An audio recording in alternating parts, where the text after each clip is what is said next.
Vamos a empezar ya la 15ª parte sobre las puertas dimensionales y empezaremos enlazando un poco con el tema sobre espiritismo y demás, un artículo extraído o unos escritos extraídos del libro Primeros Escritos, que son las primeras visiones que tuvo Ellen White y que fueron plasmadas en varios manuscritos, luego recopilados en este libro. Vamos a hablar leer lo que ella escribió sobre los golpes misteriosos que hemos estado hablando estos días atrás, pero que vamos a cerrar aquí el tema de este aspecto del espiritismo. El 24 de agosto de 1850 vi que los golpes misteriosos eran efectos del poder de Satanás. Algunos procedían directamente de él. Está hablando de los golpes en la casa de las hermanas Fox. O sea, que Satanás mismo se tomó la molestia de ir personalmente a hacer esto para iniciar el espiritismo moderno, Y otros indirectamente, por medio de sus agentes, pero todos dimanaban de Satanás. O sea que había Satanás y sus ángeles caídos, o algunos de ellos allí, haciendo estos golpecitos. Eran su obra y la realizaba de distintos modos.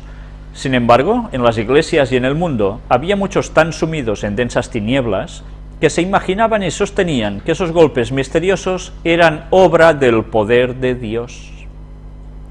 Dijo el ángel: ¿no consultará el pueblo a su Dios? ¿Consultará a los muertos por los vivos? ¿Han de ir los vivos a aprender de los muertos? Los muertos nada saben. En vez de acudir al Dios vivo, ¿recurriréis a los muertos? Se han apartado del Dios vivo para conversar con los muertos que nada saben. Y cita Isaías 8, 19 y 20. Vi que no tardaría en calificarse de blasfemia todo cuanto se dijera en contra de los golpes misteriosos, los cuales se irían extendiendo más y más, con incremento del poder de Satanás, y que algunos de sus adeptos tendrían poder para realizar milagros, hasta para hacer bajar fuego del cielo a la vista de los hombres.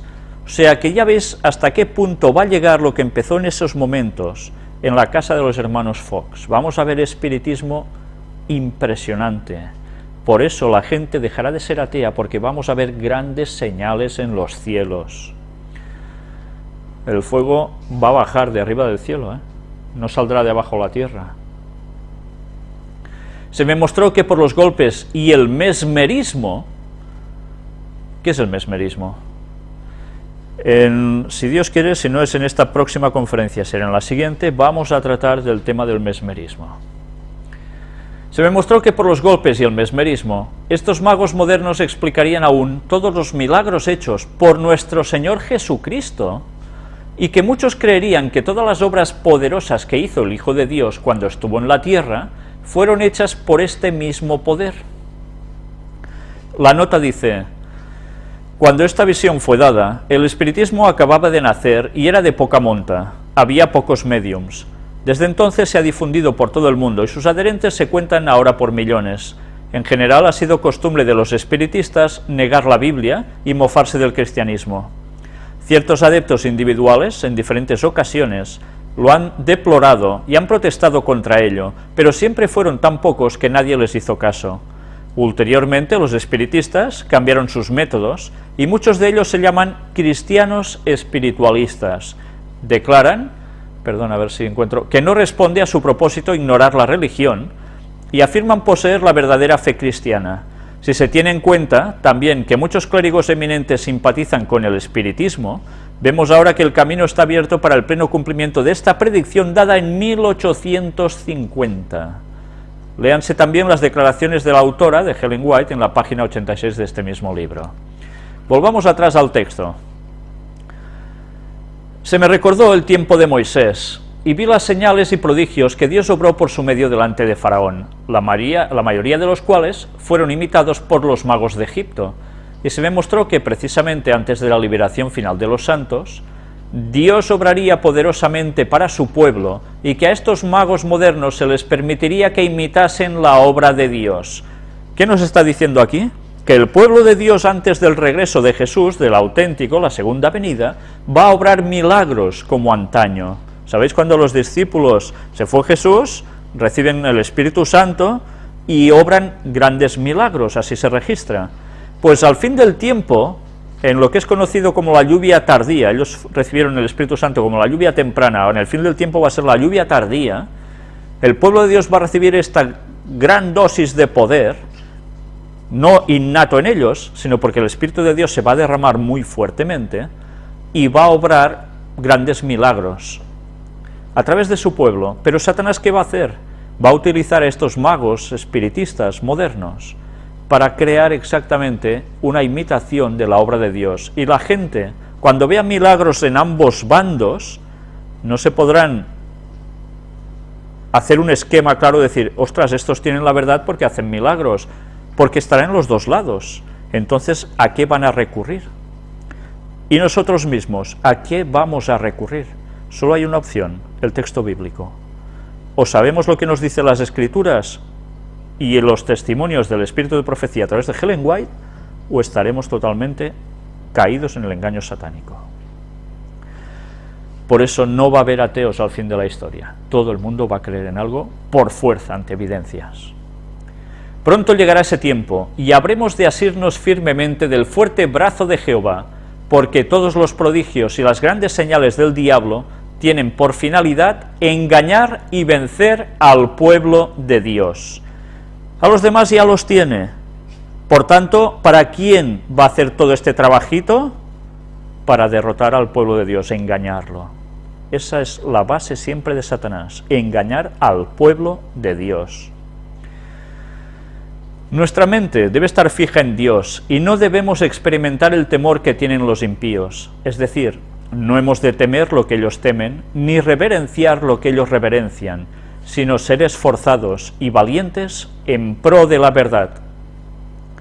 Si nuestros ojos se abrieran, veríamos en nuestro derredor a los ángeles malignos, tramando alguna nueva manera de dañarnos y destruirnos.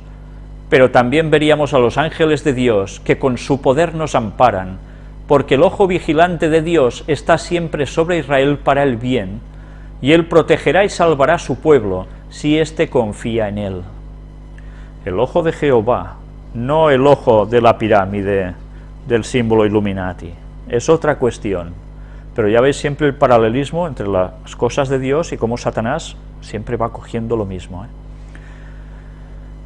Pero ya veis la guerra espiritual que hay a nuestro alrededor y nosotros tantas veces ni nos enteramos.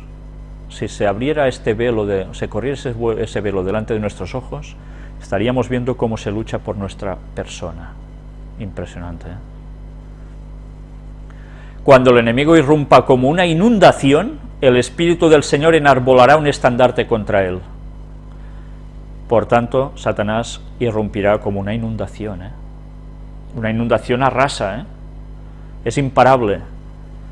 Pues Dios hará, el Espíritu del Señor hará que se levanten estandartes contra Satanás. Pero claro, si no es luchar contra marea y ya está, o viento y marea, es luchar contra, ¿qué? Una inundación. Casi nada, Menos mal que Dios nos ayudará. Dijo el ángel, recuerda que estás en terreno encantado. Y esto se lo dijo el ángel a Ellen White, estás en terreno encantado.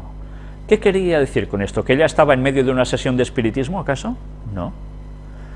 Le estaba diciendo que donde nosotros estamos es terreno encantado, porque Satanás está dominando este mundo tanto como puede, y los ángeles caídos no paran de intentar hacer todo lo peor para nosotros. Ese es el terreno encantado de Satanás. ¿Qué quiere decir esto? Pues que a través de sus encantos, de todo lo que hemos venido expresando en estas 14 conferencias anteriores de puertas dimensionales hasta ahora, tantos temas distintos y variados, tantas teclas que toca el pulpo de Satanás, esos tentáculos que llegan a tantas partes distintas que a veces ni pensábamos, todo es terreno encantado de Satanás. Y un encanto que hace sobre uno, lo emboba, lo cautiva, cual canto de sirena, Vi que debemos vigilar y ponernos la armadura completa, embrazando el escudo de la fe para permanecer en pie y para que no nos dañen los ígneos dardos del maligno. Pues bien, hasta aquí ha llegado el apartado dedicado al espiritismo tradicional que hemos venido mostrando,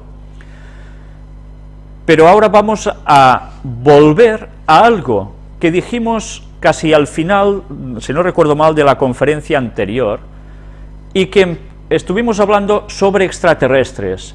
Leímos una cita de este libro, que hoy no vamos a leer todo lo que leímos la otra vez, sino un pequeño apartado extraído de aquí, del Conflicto de los Siglos, de Ellen White, que nos sirvió para base para algo esencial. El texto en cuestión, extraído de la página 612, decía, y sigue diciendo: pero la Biblia declara que los espíritus, como solía llamar a los visitantes de otros mundos, así se solía llamar a los visitantes de otros mundos, son espíritus de demonios, decía ella. Por tanto, se nos habla de que ya habían habido apariciones en la historia de este mundo, probablemente desde casi sus inicios, de espíritus de demonios que se hacían pasar por extraterrestres visitantes de otros mundos. Y esto lo escribió Ellen White en 1800 y pico. Y diréis, ¿y por qué haces tanta incidencia en esto? Pues porque luego vamos a hablar precisamente del engaño satánico que va totalmente vinculado a esto. Pero ved que aquí, nosotros no lo leímos la semana anterior, en la conferencia anterior, todos estos textos que ella cita, pues hoy los vamos a leer, y veréis cómo somos tan tontos de tener una Biblia delante 40 años o más, y no darnos cuenta de lo que ponen los textos. Vamos al primero de ellos. Números 25 del 1 al 3.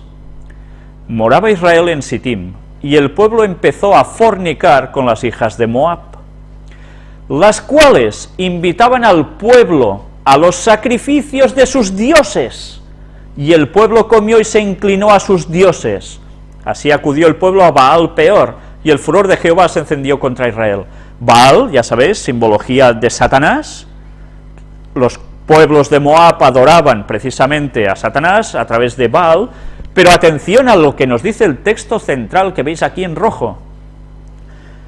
Estas mujeres invitaban al pueblo a los sacrificios de sus dioses, y el pueblo comió y se inclinó a sus dioses. ¿Quién eran esos dioses? Ellen White, ¿dónde nos encasilla este texto? En seres que habían venido de otros mundos, teóricamente. A estos adoraban. ¿Os dais cuenta? Tantos años leyendo la Biblia y no nos dábamos cuenta, y Ellen White ya nos lo había dicho en 1888. Pues estos seres ya habían estado en este planeta, manifestándose, los ángeles caídos, como gente de otros mundos. Salmo 106, 28 y 29, que también lo cita ella. Se unieron a sí mismo a Baal Peor y comieron los sacrificios de los muertos. Provocaron la ira de Dios con sus obras y se desarrolló la mortandad entre ellos. Comieron los sacrificios de los muertos. Mirad hasta qué punto se había llegado para adorar al sistema satánico. Y todo por gente que venía de otros mundos. Primera de Corintios 10, del 19 al 21. ¿Qué digo pues? ¿Que el ídolo es algo o que sea algo lo que se sacrifica a los ídolos? Nos dice el apóstol Pablo aquí. Antes digo que lo que los gentiles sacrifican, a los demonios los sacrifican, y no a Dios. Y no quiero que vosotros os hagáis partícipes con los demonios. No podéis beber la copa del Señor y la copa de los demonios. No podéis participar de la mesa del Señor y de la mesa de los demonios. ¿Y dónde lo encasilla Ellen White este texto de las palabras del apóstol Pablo refiriéndose a los demonios y a que los gentiles les sacrificaban a los demonios? A los seres que venían de otros mundos, teóricamente. Por tanto, ¿quiénes son esos seres de otros mundos? Esos marcianos extraterrestres, llamadles como queráis, que si grises, que si no sé qué les llaman ahora. Luego vamos a hablar sobre esto. Eran demonios. Y Apocalipsis 16, 13 y 14. Este texto suena porque ya hablamos de él hace un tiempo en esta serie de conferencias. y vi salir de la boca del dragón, y de la boca de la bestia, y de la boca del falso profeta, 3 espíritus inmundos a manera de ranas. Pues son espíritus de demonios que hacen señales y van a los reyes de la tierra en todo el mundo para reunirlos a la batalla de aquel gran día del Dios Todopoderoso. ¿Dónde encasilla Ellen White a estos demonios, a estos espíritus de ranas? En seres vivientes que vinieron de otros mundos, que esa era la creencia de la gente. Se estaba adorando a demonios. Y diréis, bueno, ¿y esto? ¿Por qué? ¿Por qué no nos hemos dado cuenta hasta ahora de que realmente estos seres extraterrestres que decían que aparecen por aquí en plan ovni y hacen lo que sea bueno o malo, resulta que son demonios? Y Ellen White nos lo estaba diciendo tantos años atrás. La Biblia nos lo estaba diciendo hace miles de años. Ahora entendéis por qué vamos a ver algo que os va a sorprender y vais a comprender por qué actualmente se hace tanta incidencia sobre los seres de otros mundos. Satanás está preparando una venida espectacular, asimilando ser extraterrestres, así se utilizan las palabras, y son demonios, para hacer algo impresionante al fin de los días. Pues precisamente, supongo que os suena, y a esto me refería, esta palabra, los Anunnakis. ¿Sabéis? Se hizo popular esta palabra por este señor, Zecharia Sitchin, que dice que lo extrajo de las tablillas sumerias. ¿Sabéis que la cultura sumeria es la cultura más antigua que se conoce teóricamente en la Tierra? Y allí se extrajeron una gran cantidad de tablillas en las cuales se narra toda una epopeya impresionante de Anunnakis, que resulta que eran, ¿el qué? Seres que venían de otro mundo y crearon al ser humano, y hicieron manipulaciones genéticas, no sé cuántas cosas más. Pues bien, resulta que este señor, Zecharia Sitchin, es curioso, si veis dónde nació, y veis cuando se crió y dónde luego fue. Este señor fue arqueólogo, historiador e investigador, murió en el año 2010, no hace tanto. Fue autor de una serie de libros que promueven la teoría del astronauta antiguo, el supuesto origen extraterrestre de la humanidad, la cual atribuye la creación de la cultura sumeria a los Anunnaki o Nefilim, que proceden del planeta llamado Nibiru en el sistema solar. Afirmó que la mitología sumeria refleja este punto de vista, contrariamente sus especulaciones han sido descartadas por bastantes científicos, historiadores y arqueólogos, que están en desacuerdo tanto en su traducción de textos antiguos como en su comprensión de la física. Por tanto, este señor dijo que se basaba en esas tablillas sumerias para sacar estas conclusiones, pero tiene una contraparte de gente, científicas, historiadores, arqueólogos, que niegan que esas tablillas digan realmente todo esto tal como él lo está explicando, ¿no? Este señor nació en Bakú, Azerbaiyán, pero resulta que su origen, ¿de dónde es? Judío. Bueno, diréis, bueno, ¿y qué? ¿Qué pasa? ¿Porque sea judío tiene que ser algo malo? Vais a ver, una vez más, una extraña vinculación entre ciertos judíos que no quieren creer ni de casualidad en Dios, tal como lo creemos los cristianos, con Jesús de Nazaret, etcétera, etcétera, como Dios, con algo que venimos diciendo tantísimas veces desde la conferencia número 1, cierta vinculación con ciertos poderes. Pues bien, aquí tenéis toda la explicación, más o menos, de lo que se habla en estas crónicas de la Tierra, y vamos a ver, precisamente, un vídeo donde se habla de este señor, aparece su nombre allí y se explica, teóricamente, para quién trabaja este señor. ¿Sabéis? Es un vídeo hecho en entrevista a Leo Zagami. Este señor Leo Zagami dice él que es un ex Illuminati. ¿Sabéis? Hay gente que duda de que realmente sea un ex Illuminati, pero ¿sabéis? Realmente cuando uno va mirando todo lo que él va comentando, te das cuenta que este señor sabe muchas cosas y no dice tantas tonterías como muchos creen que dice. La verdad es que llega a dar unos datos realmente tremendos en muchas cosas y que coinciden perfectamente con lo que nosotros sabemos. Pero veréis cómo incluso habla aquí de Zecharia Sitchin y nos va a mostrar, según su criterio, lo que este señor es. Pero no va a terminar todo aquí, luego nosotros seguiremos tirando del hilo. Vamos a ver ahora este vídeo que está subtitulado al español y, bueno, no sé si iros leyéndolo, creo que más o menos las letras grandes se verán bien, supongo que prácticamente todo el mundo podrá verlo, porque no quiero hacer una mezcla de voces. Vamos a pasar automáticamente ahora a este vídeo.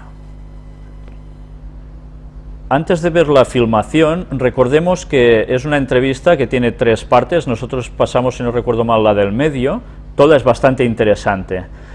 Y bien, como recuerdo que hay personas que dicen que tienen bastantes problemas visuales para poder leer lo que pone en pantalla, y este señor habla, siendo italiano, un inglés un poco despacio, pues aprovecharemos para poder ir leyendo mientras él va hablando y así todo el mundo lo podrá entender.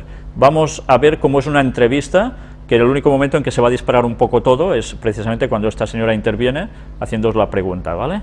Vamos a ello. ¿O es el Papa Negro? Primero tenemos que dividir el poder en poder temporal y poder espiritual, ¿bien? Pero la cuestión es que estas dos cosas están vinculadas, como las dos llaves, o como las dos águilas mirando para uno y otro lado, como en el símbolo masónico grado 33. Estas son las oposiciones mirándose una a la otra, pero aún así vinculadas. Y obviamente el Papa siempre estuvo vinculado con el emperador. Así que si el emperador de hoy es el presidente de los Estados Unidos, que aún está debajo del Papa, porque la bendición espiritual proviene del Papa. El Papa, en realidad, el Papa es un hombre muy viejo. ¿Él está realmente a cargo o es otra persona? Tenemos al Papa, luego tenemos a los jesuitas. Mucha gente dice, ¿los jesuitas están a cargo? Los jesuitas han estado a cargo durante muchos años del servicio secreto del Vaticano. ¿Tú conoces a estas personas? Sí, tengo fotos, si quieres, con cabeza de jesuita del Departamento de Diálogo Interreligioso Jesuita. ¿Cuál es tu agenda? De hecho, recientemente he sido acusado en Internet de ser un agente jesuita. Porque hay fotos mías con señores jesuitas. Ahora el asunto es, ¿por qué tengo esas fotos? Porque estuve involucrado en el diálogo interreligioso y recientemente, en mayo pasado, participé en una reunión de diálogo interreligioso aquí en Oslo, donde hubo un señor jesuita, el cual es Thomas Michael, y para la gente es extraño que los enemigos puedan reunirse. Bien, yo lo critiqué delante de él, pero aún así nos reunimos. No necesitamos andar con armas por ahí dando disparos, debe haber un nivel de diálogo por encima de todo, inclusive entre enemigos. Y esto ha sucedido siempre desde el principio de los tiempos. Ahora, si la oposición es un solo tipo como Alex Jones gritando con un micrófono a un edificio, bueno, esa es una oposición muy estúpida para mí, lo siento. La oposición debe ser una oposición constructiva, debemos proponer algunas alternativas. Discutir algunas posibilidades. ¿Qué alternativas sugerirías? ¿Cuál es tu visión o cuál sería tu visión? ¿Cómo se diferencia de la de los jesuitas? ¿Una visión del mundo? ¿Un camino espiritual diferente? ¿Una ocupación diferente? ¿Una preocupación diferente? Dinos, ¿cómo te diferencias de ellos? Seguro. Bueno, mi intención es dar a conocer hoy, esta noche, o cuando sea que veas este vídeo, un par de cosas que podrán impresionarte. Como por ejemplo la revelación de que en el mismo Vaticano tenemos unos 40 cardenales que son musulmanes y que están practicando el Jewshan. el cual es un libro santo específico que los musulmanes utilizan con fines específicos, y se llama el Geushan al-Kabil. Y este libro fue dejado a los descendientes de Mahoma con un propósito específico, que también lleva al final de los tiempos. ¿Cuál es el propósito? Poder controlar ese mal, esas fuerzas malignas que, por ejemplo, la mayoría, por desgracia, las practican en el Vaticano con misas negras, con la evocación de ciertas entidades y con el uso de estos demonios. Ahora la gente puede decir, ¿cómo es posible que el Papa esté evocando demonios? Bueno, si tomas un poquito de lecciones de historia y vas y estudias la historia del Vaticano, encontrarás que desde el Papa Ratti hasta muchos otros papas en el Vaticano han practicado la magia, usando evocaciones, publicando también material sobre esas evocaciones. ¿A través de quién? La orden jesuita está a cargo de la parte esotérica del Vaticano. Esto ha ocurrido porque la orden esotérica es muy importante para el Vaticano, ya que incluye toda esa información secreta sobre las evocaciones y cómo deben hacerse. Así que desde la época de la Reforma el Vaticano no quiere profetas ni palabras fuera de control. Dijeron, bueno, podríamos darles independencia, pero mientras tanto tenemos el control jesuita en cualquier forma posible, también a través de estos vínculos, como las sociedades secretas, y luego la Rosacruz se corrompió y se convirtió a sí misma parte de la conspiración jesuita en el siglo XVII. ¿Estás familiarizado con el ISV?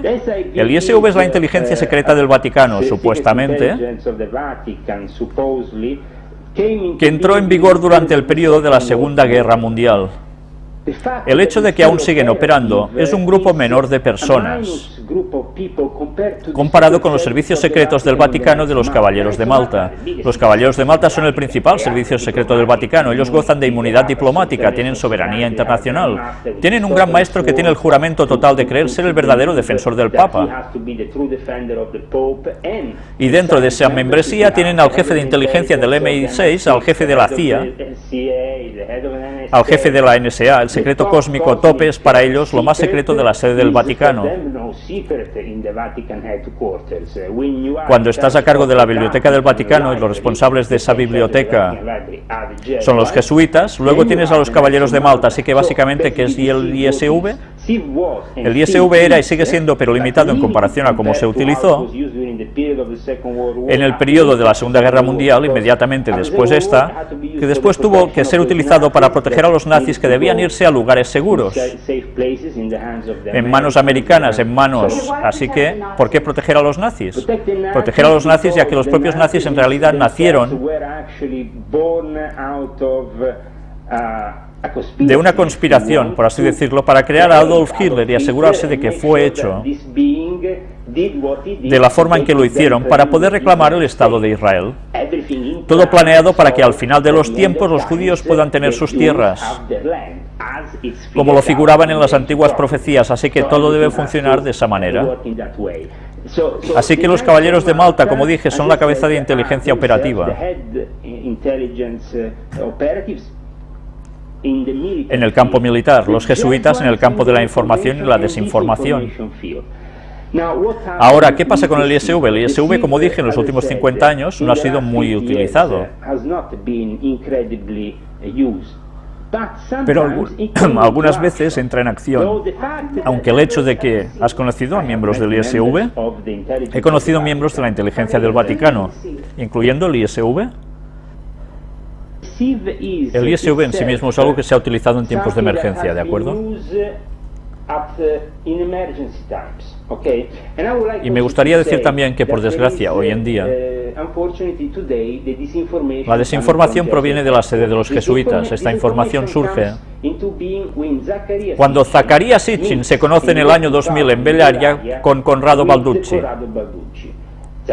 Zacarías Sitchin también es invitado por el Papa Juan Pablo II, visita en secreto al Papa en el Vaticano, toma instrucciones de él para escribir ese montón de basura, el cual es el libro del fin de los tiempos, el cual salió últimamente.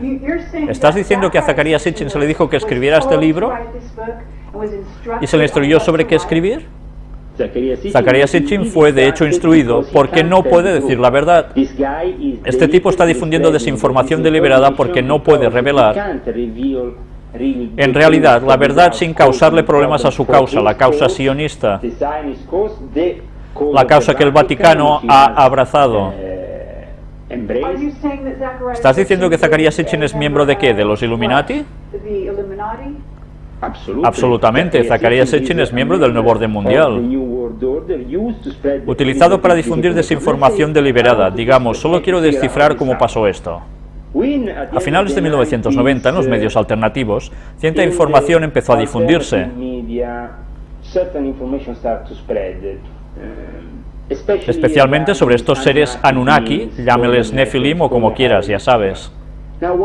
Ahora, ¿qué son realmente? ¿Ellos de verdad quieren que sepas qué son? No, ellos quieren que creas lo que ellos quieren, ya sabes, la idea de que nos quieren transmitir es algo como una gran construcción de desinformación, no es la realidad. Si supieras en realidad que son estas entidades, ni siquiera las tocarías, simplemente te alejarías. ¿Estas entidades? Bien, dinos ahora, ¿cuál es la verdadera naturaleza de los Anunnaki? No, te lo diré en un segundo. Desde tu punto de vista, es interesante cómo los jesuitas difunden esta desinformación. Un jesuita contactado, un periodista italiano de la escena OVNI, difunde cierta cantidad de desinformación, incluyendo el hecho de que el ISV fue la gran inteligencia del Vaticano. ¿Con qué? Con 100 personas, un par de monjes benedictinos, un par de monjas, y el Vaticano posee millones de miembros de todo el mundo. Todos funcionan como su inteligencia desde el principio de los tiempos. Todos van a confesiones. El trabajo católico es parte del sistema de inteligencia del Vaticano. Así ha sido desde el principio de los tiempos. Así que ellos definitivamente no necesitan un solo aparato para hacer eso. Entonces, si vas y estudias la historia del ISV, puedes ver que es una base jesuita, que está lleno de jesuitas. Por lo tanto, y encima de todo, ¿quién está manejando los laboratorios astronómicos para el Vaticano? Los jesuitas. Por ejemplo, en el Monte Graham en Arizona, nadie se pregunta qué está pasando. Puedo decirles también lo que están haciendo. Bueno, dime. Así que esta desinformación se lleva a cabo y luego llega a la fuente apropiada. Y ellos pueden decir, oh, está bien, hay un material de archivo jesuita del planeta X. Otro montón, el mayor montón de basura de todos, solo podía salir de las mentes jesuitas. ¿Por qué? Porque los jesuitas son muy inteligentes. Ellos pueden adivinar cómo sacarle, perdón si digo malas palabras, la mierda fuera a cualquiera. Porque ellos en realidad son los maestros del engaño. He trabajado con ellos. Te mostraré algunas fotos después de estas personas, pero cómo trabajan. Entonces, ¿cuál es el motivo de esta desinformación? Tú quieres saber más acerca de las entidades. Ahora, ¿quién está difundiendo esto? ¿Y cómo? ¿Cómo crees que Zecharia Sitchin conoció a Corrado Balduzzi? ¿Quién es Corrado Balduzzi? Corrado Balduzzi no solo es el vocero oficial OVNI en el Vaticano. De hecho, eso es solo una fachada. ¿Quién es él? Es un demonólogo. El más grande exorcista del Vaticano, ¿cierto? Eso ya te pone a pensar, bien, hay una conexión entre el mito extraterrestre y la demonología.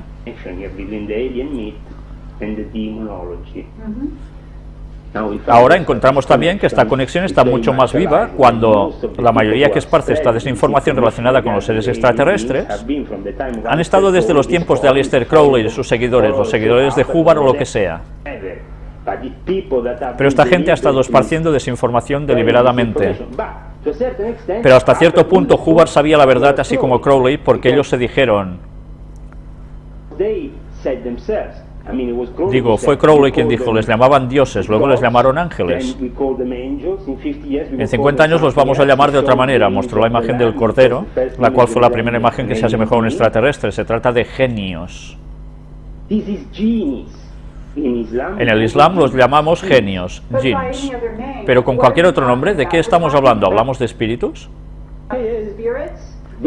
¿Hablamos de un demonio que no es otra cosa más que un ser espiritual? ¿Un ser que tal vez no es incorporado en el mundo material? No, se puede incorporar, lo que pasa es que hay un cierto grado de malentendido. Bien, déjenme decirles exactamente lo que son los ovnis. OVNI, ser no identificado, ¿bien?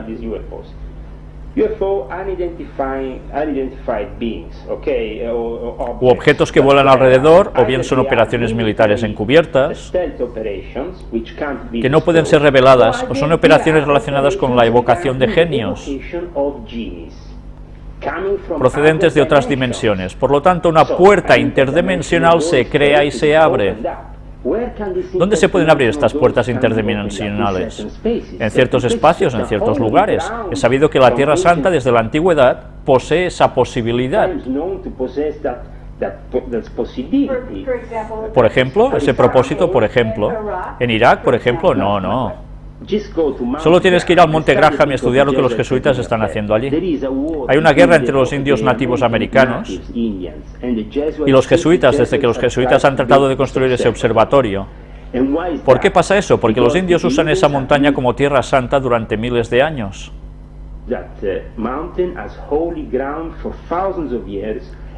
Y hay una entidad específica viviendo en la cima de esa montaña, pero de otra dimensión. Cuando se desee, se puede traer esta dimensión y evocarle, lo que los jesuitas quieren hacer. Al tiempo que acusan a los indios americanos, son los paganos. ¿Qué nos están haciendo? Debemos hacer ciencia, observar las estrellas. Pura basura. ¿Qué están haciendo? Ellos sí están observando las estrellas y los planetas. ¿Por qué? Porque siempre debe reflejar arriba abajo, ya sabes, la regla de la tabla de Hermes.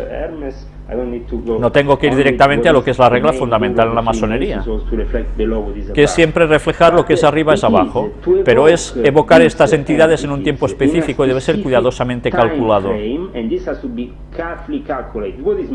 ¿Qué es la magia? La magia es el cálculo de las artes, con el cálculo peculiar alrededor de los símbolos, para evocar ciertas entidades y obtener de ellos, si deseas, ciertas gratificaciones.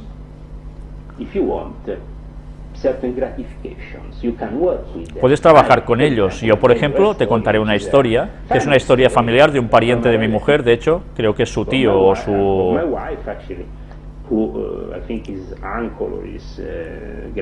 abuelo o quien sea, que comenzó a trabajar con estas entidades, estos genios. ¿Por qué? Porque él tenía un pequeño, ¿cómo le dicen? Un pequeño rancho de estilo americano.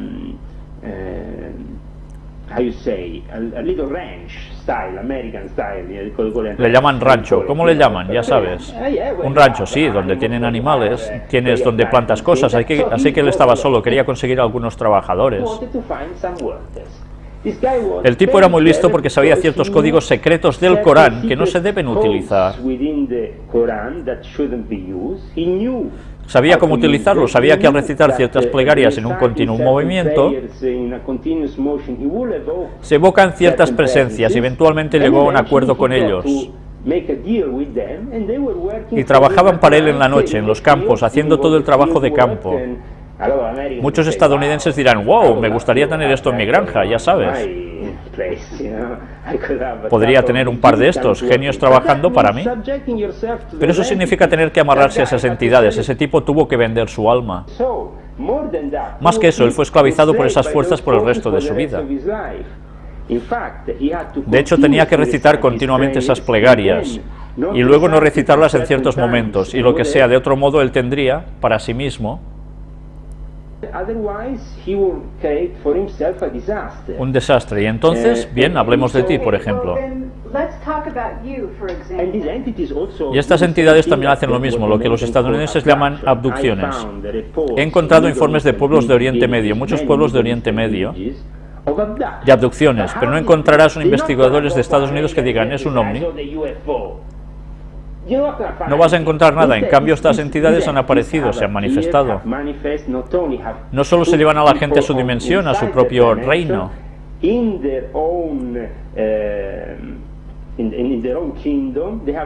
Ellos básicamente secuestran personas, a veces los golpean y luego los arrojan de nuevo a esta dimensión, y esto ocurre varias veces, pero se les llama jinn.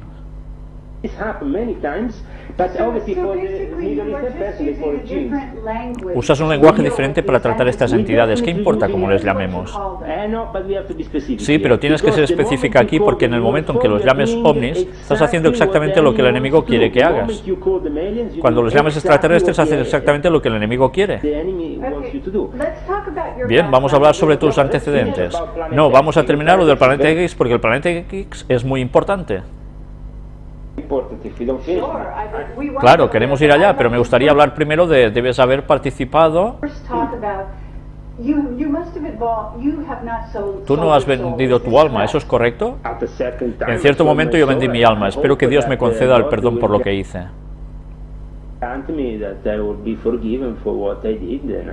Y seré capaz de... ¿Por qué hiciste vocación?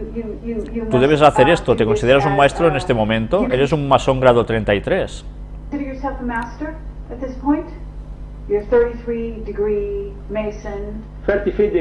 Grado 33 es un título honorífico al cual que no doy mucha importancia. En el año 1995 de la Memphis y Mizraim, que es un rito Illuminati de los masones, que es asimismo un cierto rito egipcio específico, yo le doy un poco más de importancia, porque hay mucho más conocimiento esotérico de vocación. Cierto, tú debes haber meditado y te debes haber preparado a ti mismo para tener la habilidad de hacer cierto tipo de magia tú mismo, ¿cierto? Fui preparado desde que era niño para entrar en una realidad muy diferente, probablemente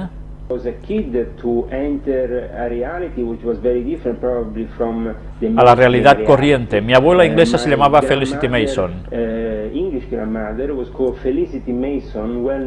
más conocida en la escena como Heinz Cumming, por escribir un libro llamado El hábito del amor. Ella fue un miembro de grado muy alto en los Illuminati. Ella me dio el primer libro de Aleister Crowley como regalo cuando tenía 11 años. Fue el libro de Todd, y por su parte de ella muchas más cosas. Tuvo amigos increíbles. Puedes revisar en internet, amigos de Felicity Mason fueron Brian Gysin y William Burroughs. William Burroughs fue uno de sus mejores amigos. He conocido gente increíble, desde los Pet Shop Boys hasta Sting, todos los cantantes, músicos de rock y al mismo tiempo también escritores muy de vanguardia. Conocí a Brian Gysin en persona más de una vez, me lo encontré también cuando yo era... Claro, pero puedes hacer magia y no ser una mala persona, ¿no es así? El problema no, esa es la cuestión. Por desgracia he descubierto después de tantos años, y tengo que decir que este es el resultado final de mis estudios, que si deseas permanecer en el reino mágico y respetar a Dios y todo el resto, digo, la magia existe, puedes permanecer en el reino mágico, pero no debes mover nada, ni llegar a ser parte activa de este porque es peligroso. Está prohibido hacer cualquier tipo de magia en mi nueva religión, la cual es el Islam, la cual he abrazado. Está prohibido porque es demasiado peligroso. Así que también aconsejaría a las personas que están entrando en el escenario New Age, donde hacen muchas de estas prácticas espirituales que de alguna manera es engañosa, y la mayoría de ellos también están manipulados por los jesuitas de siempre, como el hexagrama. Ahora es todo el asunto presentado por Gurdjieff, pero si vas y estudias quién está lidiando con el sistema ahora, quién está detrás del sistema ahora, verás a los jesuitas de siempre.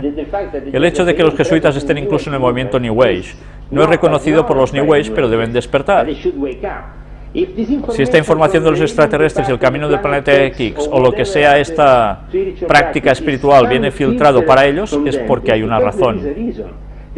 Ellos no quieren que percibas el problema real, la verdadera realidad. ¿Cuál es la verdadera realidad entonces? La verdadera realidad es que estamos definitivamente en una constante lucha entre ángeles y demonios, entre los iblis malignos, quienes representan el lado malvado, y Dios. Ahora, si aceptamos que todo en la naturaleza a nuestro alrededor es en sí mismo parte de Dios,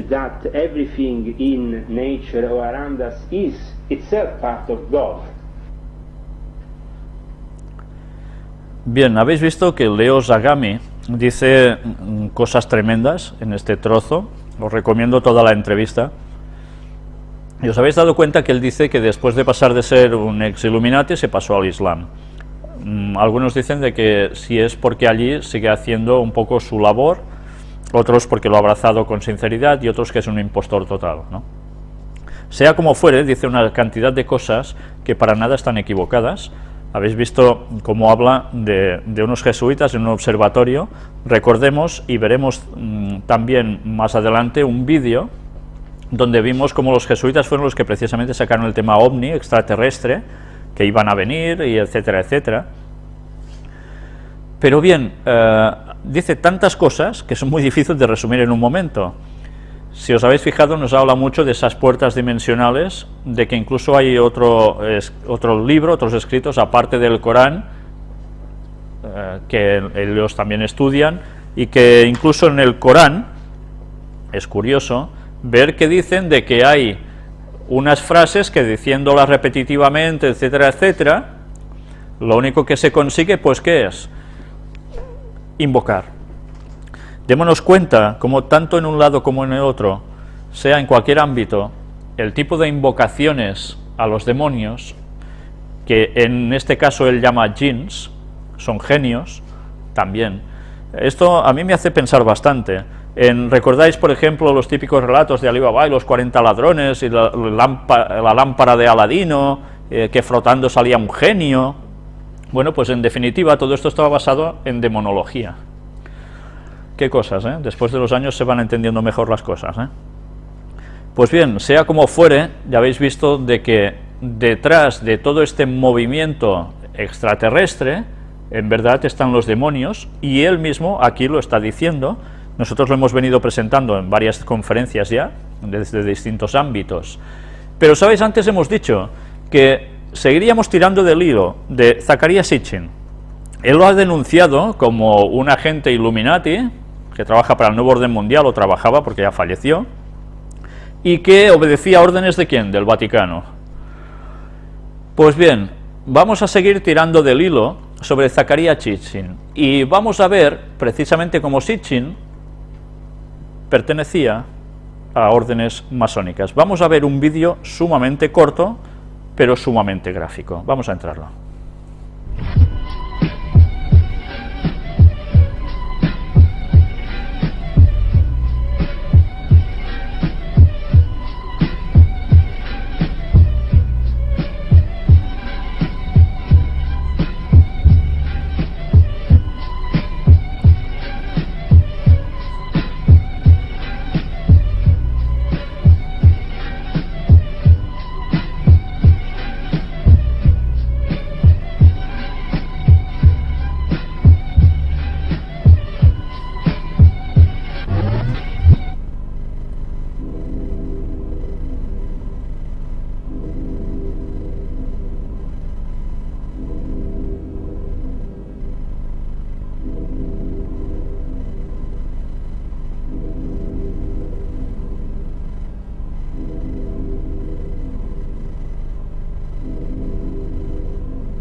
Pues bien, ya habéis visto como Zecharia Sitchin, vestido de masón, participaba de un ritual, pues de eso, de masonería, un ritual masónico. Y ya veis, una vez más, qué extrañas vinculaciones entre masonería y Vaticano arriba de todo, ¿no? Y además, para llevar al mundo a esa falsa venida de cierto espíritu, precisamente nada que ver con Dios, sino diabólico a tope, el propio Satanás y sus ángeles caídos, preparando el mundo para un clímax final. Y el Vaticano, ya veremos más adelante, cómo está promocionando a través del tema de extraterrestres, al igual que lo está haciendo Hollywood, al igual que se está haciendo de tantos lugares distintos, mentalizando a la población para esos momentos. En fin, que ahora veremos también, extraído de una página masónica, cómo venden el libro de Zecharia Sitchin, El fin de los días, el retorno de los Anunnaki, y ya veis, por todo lo que aparece al lado, todo es una página de masonería, ¿no? En fin, ya sabemos a qué va vinculado todo, ¿verdad? Anunnakis, significado de esta palabra, aquellos del cielo que a la tierra vinieron, o aquellos que descendieron del cielo a la tierra. Mirad lo curioso que es, según ellos, lo que ponen las tablillas sumerias. Ellen White nos lo había dicho. Durante épocas pasadas, Satanás y sus ángeles caídos simularon ya estas cosas. Imaginaos qué apariciones deberían hacer ya en esos tiempos con toda esta gente para que verdaderamente pensaran que venían gente de otros mundos, y qué historias les contaron de que estos nos llegaron incluso a formar, a crear. Y eso está plasmado en historias, en tablillas. Pero no solo en Sumeria. Mirad también qué sucede en las culturas de la Latinoamérica. Sabéis que se apareció también un personaje, ¿no? Un tal Quetzalcóatl. ¿Lo recordáis? Se dice de que fue un hombre rubio, blanco, alto, barbado y de grandes conocimientos científicos que enseñó a los pobladores de lo que hoy es México a labrar los metales, orfebrería, lapidaría, astrología, etc. Aunque jamás se llegó a saber su nacionalidad y su procedencia. Cuéntase que habiendo bebido el suave Neutel, pulque, se emborrachó y cometió actos bochornosos, después de lo cual decidió marcharse para siempre tomando el rumbo del Golfo de México o Mar de las Turquesas, dice aquí. En un suicidio ceremonial al cual le acompañaban 4 mancebos, sus discípulos, se hundió para siempre, renaciendo como la estrella de la mañana. ¿Recordáis la estrella de la mañana? ¿A quién se le asigna? Tanto a Jesús, pero también ¿a quién? A Satanás. Y posteriormente adoptando el nombre de Quetzalcóatl, que quiere decir serpiente emplumada o serpiente de plumaje hermoso. ¿Creéis que si fuese Jesús el que hiciese esto, se aparecería como una serpiente emplumada? ¿Quién era la serpiente que volaba en el relato del Génesis? ¿Era una serpiente? Sí, pero ¿quién se poseyó de esa serpiente? Satanás. ¿Y quién le quedó la simbología del reptil? Pues a él. Los mayas adoptaron a este personaje como deidad, pues hasta allá llevó sus conocimientos y su cultura pasmosa, colocándole el nombre de Kukulcán, que quiere decir lo mismo, serpiente emplumada, o Botán, que debe haber sido su nombre real, y recibieron de él las más sabias enseñanzas, tanto religiosas como políticas y artísticas. Ahora comprenderemos que realmente no era una persona la que apareció por allí dando vueltas y se fue a otro lugar, porque otros relatos no lo cuentan como aquí lo cuentan, sino que alguien apareció de algún lugar como serpiente emplumada, les dio unos conocimientos impresionantes y luego se acabó. Lo mismo que aparece en las tablitas sumerias en otro continente. ¿Qué quiere decir esto? Pues que Satanás ha hecho más de una aparición a través de la historia, haciendo creer a la gente lo que le ha placido. Y luego, como hemos visto en los escritos de Ellen White, pasaban a ser dioses y se les sacrificaba a estos dioses, hasta criaturas. Ahora entendemos todo mucho mejor, ¿verdad?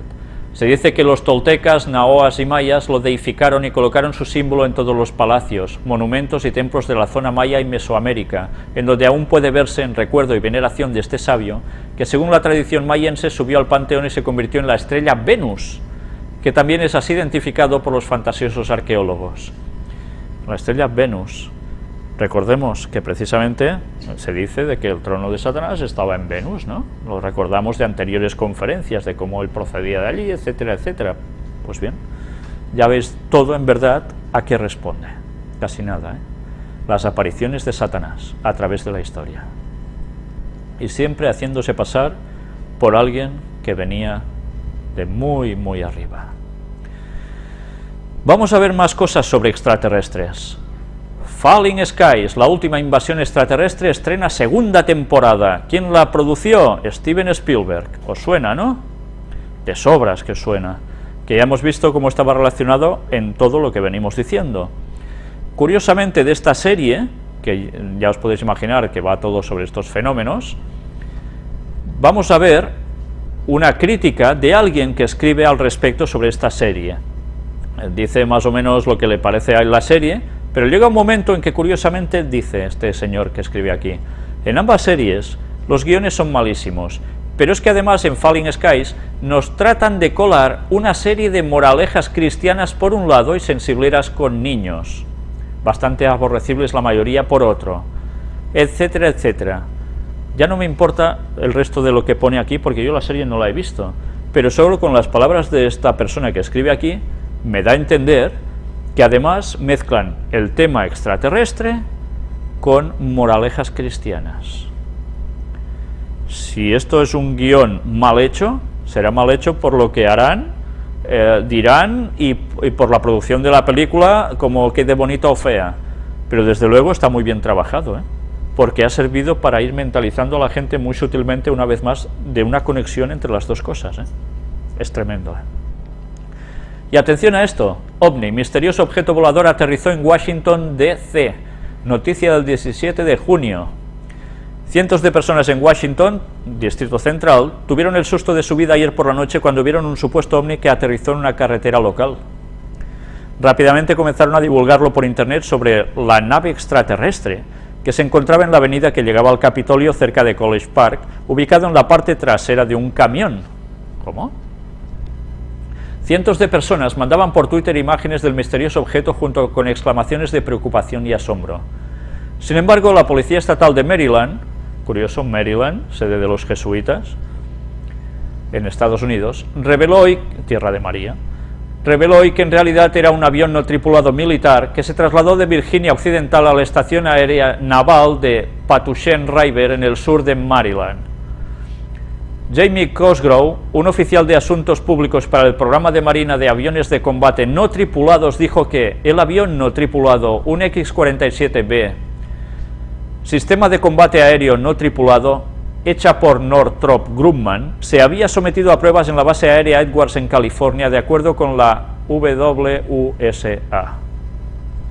Es el primer vehículo no tripulado diseñado para despegar y aterrizar en un portaaviones. El avión es de 82 pies de largo, 32 pies de ancho y 14 pies de alto. Matt Fang, ingeniero jefe de pruebas NBC-4, aclaró que en los próximos meses usted puede esperar ver el X-47B volando sobre la base y el área circundante a lo largo de la bahía de Chesapeake. Sin embargo, la aclaración de la policía no fue suficiente para aliviar las preocupaciones de algunos residentes. ¿Por qué lo dejarían tan visibles la circunvalación del avión? Aquí tenéis instantáneas del aparatito en cuestión. Pues ya veis cómo está la situación, ¿no? Artefactos que dicen que son de tecnología humana. Pero una vez más, la psicosis ya generada. Y ya vimos cómo se crearon estos tipos de aparatos en su momento en esa cierta conferencia que dimos. Pues bien, recordemos algo sobre Steven Spielberg. Una película que le hizo subir en gran popularidad, Encuentros en la tercera fase, ¿la recordáis, no? Yo recuerdo que era un niño cuando salió, debería tener yo 12 años quizás, o 13, como mucho, y fue una película que causó mucho impacto, sobre todo porque además, como se lo saben hacer muy bien, sacaron una melodía tito, tito, ¿vale? ¿Para qué? Ahora, después de tantos años, uno se va dando cuenta para qué servían esas tonterías, teóricamente, que vendían mucho, pero en verdad que era una forma de invocación para que llegaran ellos, ¿entendéis? A través de los sonidos, como decía Leo Sagami, a través de ciertas formas de entonar y etcétera, etcétera, repetir algo, patam, se invocaba, se abría puerta dimensional, se llamaba a demonios. Pues eso ya era la forma en que desde esos años, y muchos años atrás también, se estaba trabajando ya para que nuestras mentes empezaran a percibir el mundo de los seres que venían de otros planetas para hacer algo con nosotros, para interactuar. Curiosamente, en el juego de cartas Imbo, que tantas veces hemos mostrado aquí, en una ampliación hubo también, pues esto, abducciones a través de aliens. Y bien, aquí hay la explicación de lo que pone la carta. Aquí una fe de ratas que también aparece con esta carta. Pero bien, abducciones aparecen, no son bromas. Y ahora vamos a ver. ¿Recordáis que estuvimos hablando de que hay momentos en el sueño de las personas por la noche, a ciertas horas muy concretas, que las personas a veces percibían que se despertaban y notaban sensaciones extrañas en unas horas bastante concretas de la noche. Hay una etapa del sueño de nuestras mentes que ellas están más sensibles porque cambian de una serie de frecuencias. Y es el momento en que parece ser que alguien puede trabajar en nuestra mente de un modo muy claro. Sabéis, hemos venido presentando que Satanás se puede poner en nuestros sueños, ¿vale? No conoce lo que pensamos, pero puede saber, por todo lo que hacemos, nuestras miradas, etcétera, más o menos por dónde vamos. Pero lo curioso es que él dice, Ellen White, que puede entrar en nuestros sueños y puede llegar a hacernos ver cosas que realmente no son nada agradables. O, sencillamente, a manipular nuestra mente para hacernos creer cosas que en verdad no están sucediendo y que parecen totalmente reales. O cosas que están sucediendo y desde una perspectiva suya, que sucede fuera de nuestro cuerpo, lo pone en nuestra mente. ¿Por qué os digo esto? Más adelante lo veréis. Pero recordemos que Satanás no hace otra cosa que copiar lo que Dios también puede hacer. ¿Cuándo son muchas veces que los profetas escriben? ¿A través de qué? De que han sido inspirados a través de sueños.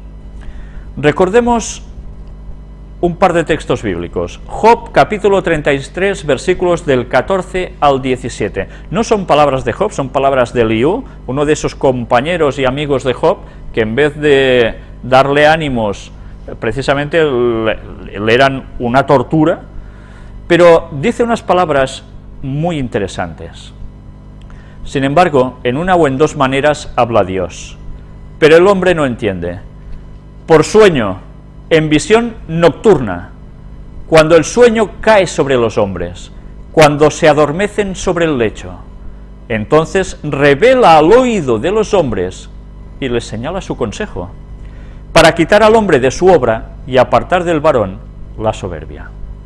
Según Eliú, él tenía muy claro, y parecía que todos ya lo sabían, que en el momento del sueño, en ciertos momentos de ese sueño, Dios susurraba cosas a nuestro oído para que comprendiéramos cosas, nos hablaba en sueños. Mateo 13, del 24 al 28 y versículo 39, son palabras de Jesús, una parábola. Le refirió otra parábola diciendo, el reino de los cielos es semejante a un hombre que sembró buena semilla en su campo, pero mientras dormían los hombres, vino su enemigo y sembró cizaña entre el trigo y se fue. Y cuando salió la hierba y dio fruto, entonces apareció también la cizaña. Vinieron entonces los siervos del padre de familia y le dijeron, Señor, ¿no sembraste buena semilla en tu campo? ¿De dónde pues tiene cizaña? Él les dijo, un enemigo ha hecho esto. Y los siervos le dijeron, ¿quieres pues que vayamos y la arranquemos? Y él dice, no, porque juntamente con una cosa quitaríamos la otra, ¿no? Esperemos hasta el final, ¿no? En el versículo 39 dice, el enemigo que la sembró es el diablo, la siega es el fin del siglo y los segadores son los ángeles. Jesús está explicando aquí una profecía, pero no solo una profecía del fin de los tiempos, sino que además está explicando unos acontecimientos muy campestres, muy típicos de la época suya, también de la nuestra, pero como la mayor parte vivimos en ciudades, esto ya casi no nos enteramos cómo funciona. Está explicando la situación de siembra, cosecha. El sembrador siembra cosa buena y el campo lo recibe, pero cuando se duerme, cuando los hombres están durmiendo, viene el enemigo que dice que es el diablo y siembra lo suyo malo.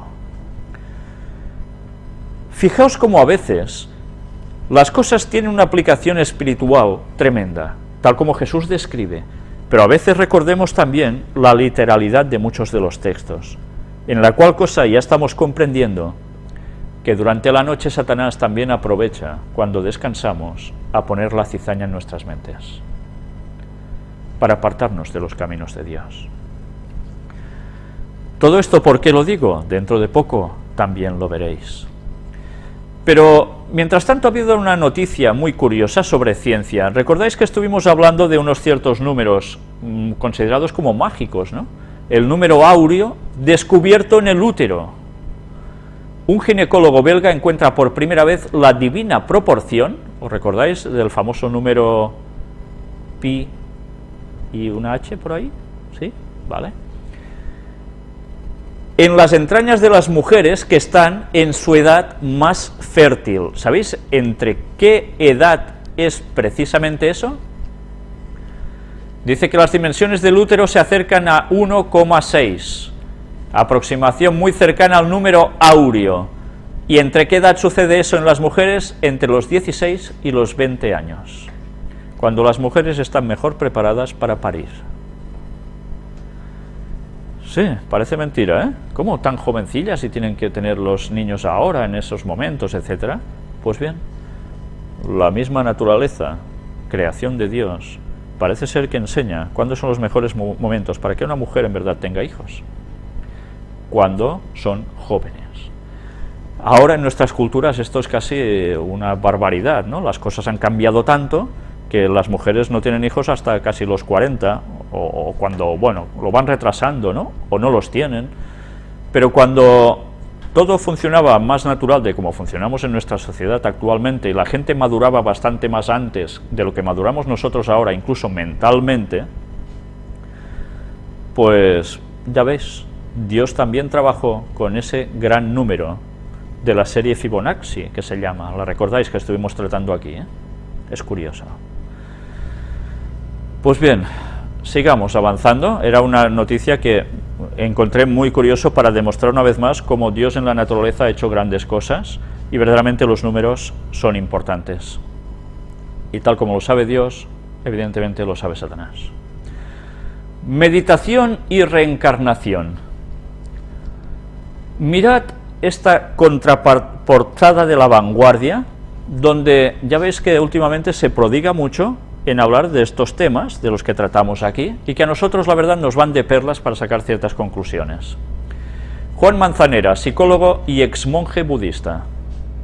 Tengo 54 años, nací en Valencia y vivo en Madrid. Soy psicólogo clínico. He sido monje budista durante 12 años. Estoy soltero, no tengo hijos. Política, las personas. Creo solo en lo que funciona. La meditación, esa gran tecnología de la felicidad. El gran enemigo es el miedo. Ya veis, la meditación igual la felicidad. Y Osel me preguntó, ¿tú, Juan, cuánto me quieres? ¿Os suena el nombre de Osel? ¿No? Ahora veréis quién era Osel y quién sigue siendo Osel, supongo. El artículo decía, felicidad callada. Un viejo amigo me habla de Manzanera, al que considera un bodhisattva, es decir, un maestro de la compasión. La verdad es que transmite serenidad y alegría. Ya no es monje budista. Ser monje budista fue un episodio de su aprendizaje que no se detiene. Me insiste en que la meditación no se aprende en libros, es una práctica, un modo de ejercitar la mente en la atención y la lucidez. Me asegura que las experiencias y preguntas en talleres de meditación le han enseñado más que sus años de monacato. Y que el objetivo de la meditación es claro, es posible sufrir menos y con más serenidad. Lo cuenta en Meditación, la felicidad callada. ¿Desde cuándo medita? Desde que tenía 22 años, hace ya 32 años. ¿Cuántas veces al día? Al levantarme, por la tarde, antes de acostarme. ¿Os recuerda algo esto? Mira, como Daniel oraba. Es curioso, ¿eh? Fijaos una vez más el paralelismo de las cosas de Satanás con las cosas de Dios. ¿Y para qué sirve? Para sentir dentro de mí un fondo en el que me siento seguro. ¿Seguro ante qué? Ante el miedo, el enemigo de la felicidad. ¿Miedo a qué? A no cumplimentar deseos, a estar solo, a ser rechazado, a no existir. Es verdad, eso da miedo. Y por eso inventamos religiones, ideologías, hermandades y clubs de fútbol. Bueno, ¿para sentirnos arropados? Sí. Pero meditar enseña que no hay de qué tener miedo. Descubres que en tu fondo esencial todo está en paz. Todo. Qué estupendo sentirse así, ¿no? Es la felicidad callada. No depende de comprar o tener cosas, la llevas dentro, y la meditación te ayuda a recordarla. ¿Es la meditación una tecnología de la felicidad, pues? Sí, te ayuda a ser lo que eres en tu fondo. Se conoce desde antes del budismo, hace miles de años, y la ciencia ratifica que funciona. Mirad una vez más cómo están enlazando ciencia con espiritismo, ¿eh?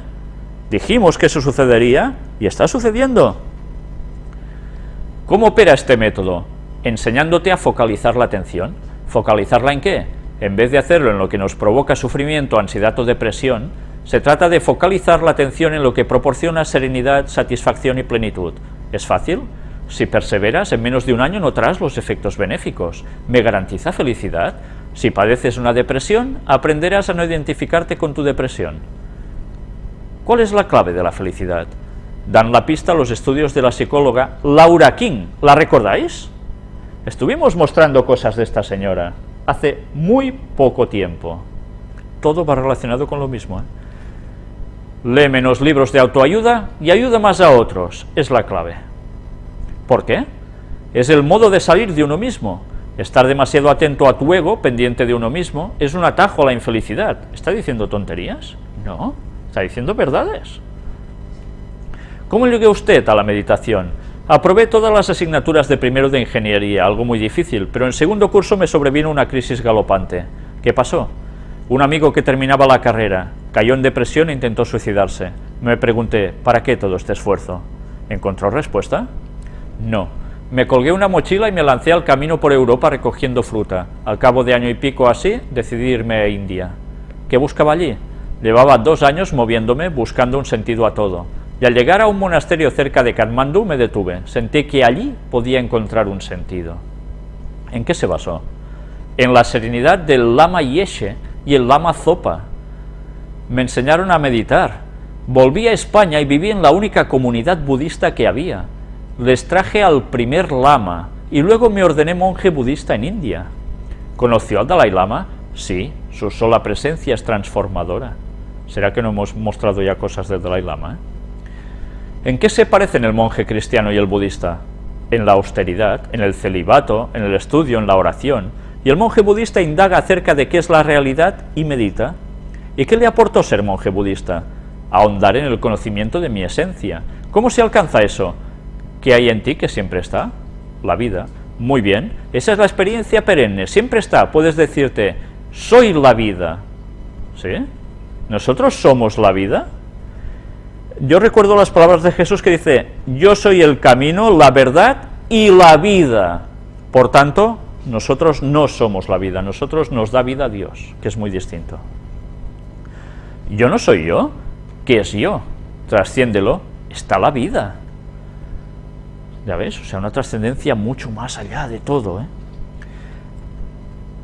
¿Ha vencido el miedo a la muerte? Es el cuerpo el que tiene miedo a morir. Sentiré miedo si me identifico con mi cuerpo, pero si no siento que morir es volver a casa. O sea, ¿te mueres y vuelves a casa? A eso le llamo yo espiritismo. ¿Le ayudó el Lama Yeshe? Mucho. Cuando murió, se reencarnó en el pequeño Lama Osel Ita. ¿Tampoco suena esto? No hablo de una reencarnación, que ya sabemos que es espiritismo puro y falso, sino del pequeño Lama Osel Ita. ¿Quién es? Aquel niño de la Alpujarra granadina. Entre una serie de campanas reconoció la del Lama Yeshe. Fui su preceptor en India. ¿Recordáis un niño que nació en Granada, en la Alpujarra? Muy pequeñito, que iba rapadito de cabeza y que decían que era la reencarnación de un lama. ¿No lo recordáis? Incluso se hizo un anuncio de Citroën, de la marca de coches Citroën, donde aparecía un niño vestido de Buda, así de lama, y que levantaba de repente los 2 dedos en signo de victoria. O sea que encima lo que hacían era signo masónico, ¿no? Pues bien, resulta que él era el que estaba instruyendo a este niño para ser lama. ¿Qué edad tenía el niño? Unos 6 años. Era muy normal, juguetón, yo le hacía estudiar, disciplinarse. ¿Qué ha sido de Osel? De adulto lo dejó todo. Estudió cine, vive en España y hace años que no nos vemos. Pues gracias a Dios, si lo ha mandado todo a la porra. Gracias a Dios. Ojalá sea así. ¿Y qué hizo usted? Siendo niño, el Lama Osel me preguntó un buen día algo que me descolocó. que me cambió mi paradigma de monje, que le preguntó: tú, Juan, ¿cuánto me quieres? Y no supe contestarle. Nunca nadie me había preguntado eso en toda mi vida de monje. 2 años después colgué los hábitos. ¿Y eso? Sentí que me había estancado. ¿Y qué hace ahora? Imparto talleres de meditación en España. ¿Cuál es la enseñanza primordial? Que la felicidad es un estado mental y que vale la pena cultivarlo sin abdicar de una gratificante vida laboral, social, material. Explico que se trata de darse cuenta. ¿Darse cuenta de qué? Sin el de qué. Darse cuenta. Solo ser consciente del instante presente, de la vida. Siempre envuelto en unas palabras muy poéticas, muy filosóficas, pero nos están colando el espiritismo hasta la médula. Impresionante, ¿verdad? Pues estos talleres que se están haciendo de meditación por tantos lados y por tantos países que están saliendo como setas, son una obra satánica perfecta para embaucar a las gentes en el terreno del espiritismo y ni darse cuenta. Cuánta faena tenemos aún para decir, ¿verdad? Con cuánta gente. Y atención a esto, antes de morir verás, The Ring, La Señal. Era una película. Curiosamente, ya veis, el tipo de señal, ¿qué es? Un círculo. ¿Por qué? Porque en un círculo ya hemos visto todo lo que eso implica de puertas dimensionales, ¿no? Eso aparece en la película. Pues bien, cuando uno ve esto, ahora, sabiendo todo lo que ya se sabe, debemos decir, pues esta película la va a ver su tía, porque nosotros no debemos ver esas cosas. No entremos en el terreno de Satanás. Y esto es un artículo de 17 de julio de 2012, Más allá de la muerte. La verdad es que es un artículo un poco extenso y ya va tocando el hacer la terminación porque hoy no nos daría tiempo a leerlo todo. Solo os digo que trata de las famosas experiencias después de la muerte, o como dicen algunos, después de la vida, que hay más vida. ¿Todos recordáis las experiencias de tipo Moody? ¿Sabéis de qué es esto? Un señor que estuvo escribiendo sobre experiencias que llaman cercanas a la muerte y que cuando esas personas se mueren automáticamente, luego al cabo de un rato vuelven a surgir a la vida, pero cuentan que mientras tanto les sucede algo, que pasan por un túnel, una luz, etcétera, etcétera, ¿verdad? Pues sabiendo lo que sabemos, vamos a leer ese escrito para sacar una serie de conclusiones que nos pondrán una vez más en sintonía, viendo la labor que Satanás está haciendo, y verdaderamente pone los pelos de punta ver cómo Satanás se está ganando miles de personas a través de un cierto acontecimiento. Pero bien, eso será en su momento, si Dios quiere, en la próxima conferencia. Que Dios nos ayude a no caer en estas artimañas de Satanás.